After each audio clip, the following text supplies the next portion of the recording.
The Untold Story of the Two Fairy by Jose Carlos Andres and Betania Zacarias. Are you ready to hear about the origin of the Two Fairy? It is said that she was an oyster who lived in the deep sea. I know it sounds weird, but let me start from the beginning. A long time ago, something happened at the bottom of the sea, at the very deepest depths. Lady Oyster was very, very sad because she had lost her only pair. She wailed non-stop in her opera singer's voice. Oh, I'm very, and I mean very, so very sad, because I lost my only pair. Oh, I'm just so upset. Lady Oyster told a nice, slow octopus from the deeper depths what had happened to her as he dragged himself along the bottom of the sea. Friendly octopus, dragging yourself across the bottom of the sea. I'm very, and I mean very, so very sad, because I have lost my only pair. Oh, I'm just so upset.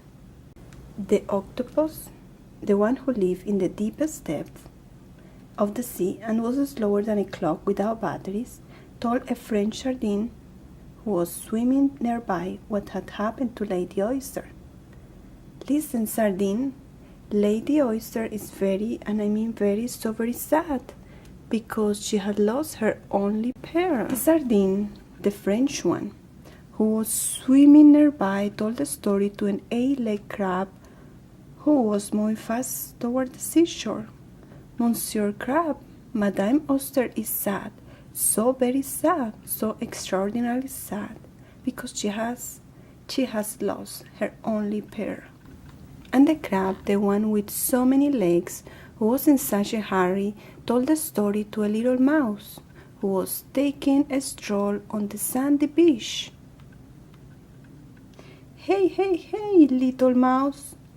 Lady Oyster is very, very, very, but very, very, very sad because she has lost her only pair. And the little mouse, moved by these words, decided he had to help Lady Oyster. He thought that the best solution would be to find something to replace her lost pair. It will have to be something small, white, hard, and shiny, like a pear. The little mouse began his search and he found a button that was small, white, and shiny, but it wasn't very hard. The mouse could easily crack it with his sharp teeth. He kept searching and he found a stone that was hard, white, and small, but it wasn't shiny. That wouldn't work either. He searched a bit more and he found a very special coin, which wasn't white, but it was very shiny and very hard, although it was too large to fit inside an oyster. The little mouse liked the shiny coin and decided to keep it, even though he didn't know how he would use it. And that was when, searching and searching, the little mouse entered a little girl's room whose tooth had fallen out that day. She had placed it beneath her pillow. The little mouse saw the tooth and grabbed it because it was small, white, hard, and shiny. This will be perfect, the little mouse cried. And in exchange for taking the tooth, the little mouse decided to leave underneath the little girl's pillow the only thing he had, the shiny coin that he had found. He would have liked to have left her a book, but he didn't have one with him at the time. The little mouse ran towards the beach to deliver the tooth to the crab, who, when he saw it, shouted, "Yes, yes, yes! This will be perfect! Yes, yes, yes!" And the crab gave it to the sardine, who shouted, "Oh la la, c'est parfait!" The sardine gave it to the octopus, who shouted, "This will be perfect!"